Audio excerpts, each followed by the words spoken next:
motorcade route. Something, I repeat, has happened in the motorcade route. Who controls the past, controls the future. Who controls the present, controls the past.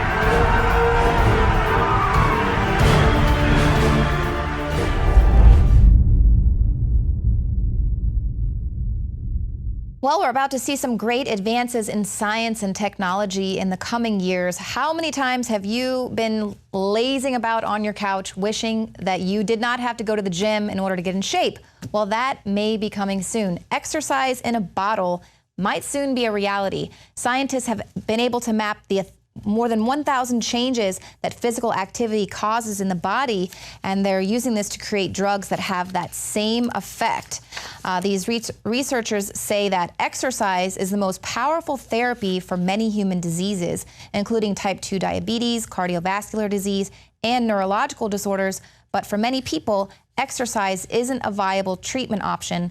This means it is essential that we find ways of developing drugs that mimic the benefits of exercise. And of course, the rest of us who can't ever make it to the gym will also benefit from these exercise in a bottle. But that's not it. There are also some new projects being talked about with some home development here with some of these larger communities. Some of the developers talk about grocery-carrying robots could come with new homes. Now, this is according to the would-be developer of the Lilac Hills housing project, who has teamed up with a robotics company. In addition to a virtual rail system within this massive complex, they say that they're going to include robots that would be unmanned electric vehicles that could move people about. There would be some transport robots that could carry your groceries, or also robots following your children as they walk home from school to make sure they get home safely. Now, some people don't believe it. A former supervisor said, did they use a robot to deliver this huge load of bull manure? So there's a lot of people that don't see the future quite like some of our technophiles do. But here's some other news that's coming out. A lot of people are obsessed with their cell phones and aren't putting them down. And now this could actually be changing the dynamic of our relationships. Duh. Now, this is according to a new study from Baylor University. They found that phubbing hurts relationship satisfaction, and so this means ultimately it negatively impacts your overall happiness. Phubbing refers to partner phone snubbing. This is when you get distracted by your cell phone when you're with your significant other.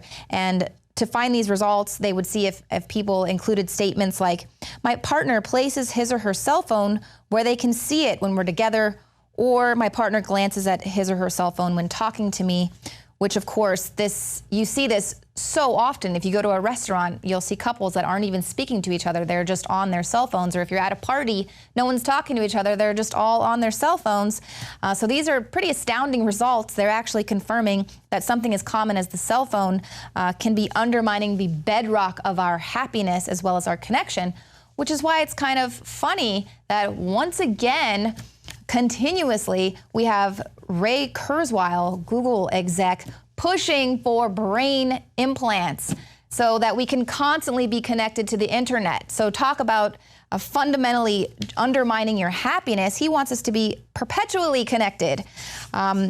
He says with robots in our brains, we'll be godlike. That is actually what he said. Why would we want to be the same dull, regular human every single day? We can upload these nanobots, implant them in our brains. We can gain and expand our intelligence by being directly connected to the internet and ignoring everything and everyone around us.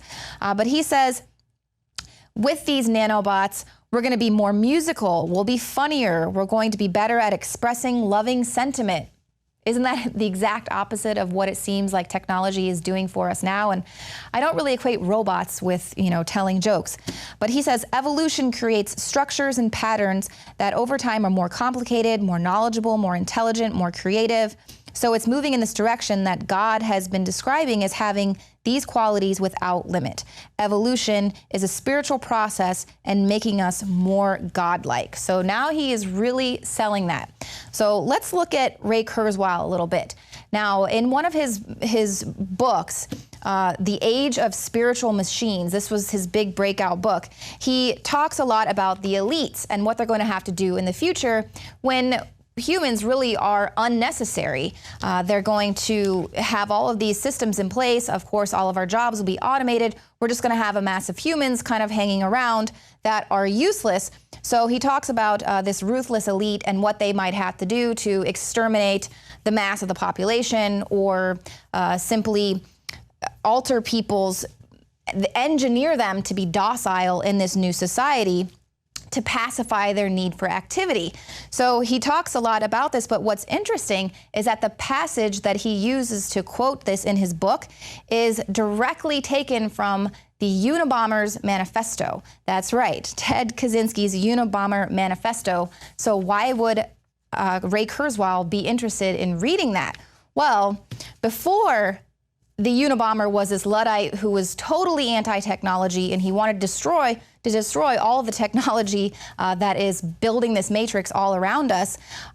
He was considered to be a child prodigy. He was accepted into Harvard College at the age of 16, and he was among 22 students who were research subjects in what has been described as brutalizing psychological experiments, which were conducted by Henry Murray, and they were rumored to be part of the MK Ultra program.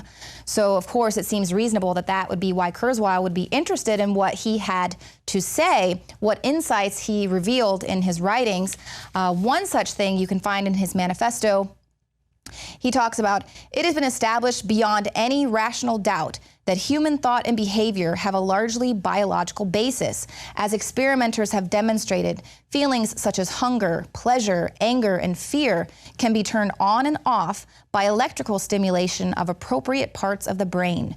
Memories can be destroyed by damaging parts of the brain, or they can be brought to the surface by electrical stimulation. So now all of this stuff was happening to Ted Kaczynski years ago. He was a part of these experiments that people say was part of the MK Ultra program.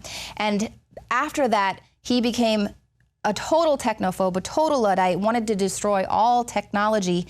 And now we have Ray Kurzweil pushing for these brain chips. So let's go back to our investigative journalist and best-selling author, Annie Jacobson. She was on the Alex Jones Show today, and she was breaking down the use of these brain chip implants and how DARPA is now actively experimenting on the military. So we were talking about coupling man and machine. That's the goal for the future. But DARPA is already able to create what they call biohybrids. That is their actual term for it, and it's like part animal, part machine. And this is now 12, 13 years old, this program, the success of it. So back in 2002, they had their first public success.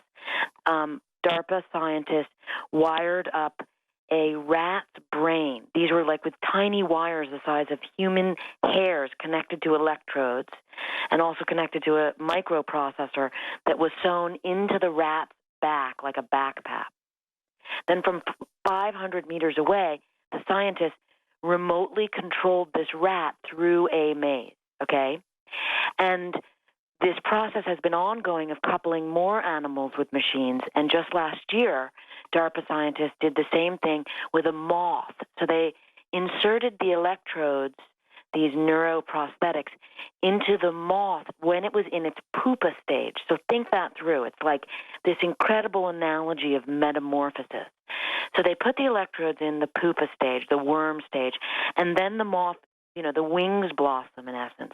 And now the brain chips, the body chip, is part of the animal.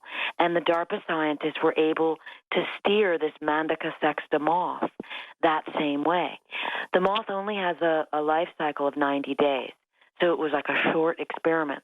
But you can see this movement toward being able to control humans in the same manner. Absolutely. It's the end of free will. If you sign up for it. And I think that's the rub. I think that there's a lot to be said about being aware of how these military applications, are not appropriate. The government calls it the super soldier program. That's what it is, giving warfighters enhanced cognition, enhanced physiology.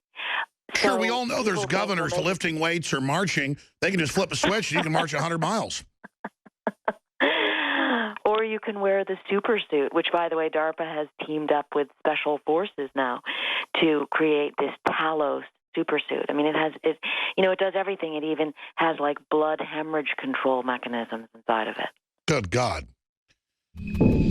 Well, that's it for the show tonight. Thank you for watching. And if you are watching us on YouTube, be sure to hit the subscribe button. We'll see you here again Monday, 7 p.m. Central. Dave, my mind is going. I can feel it.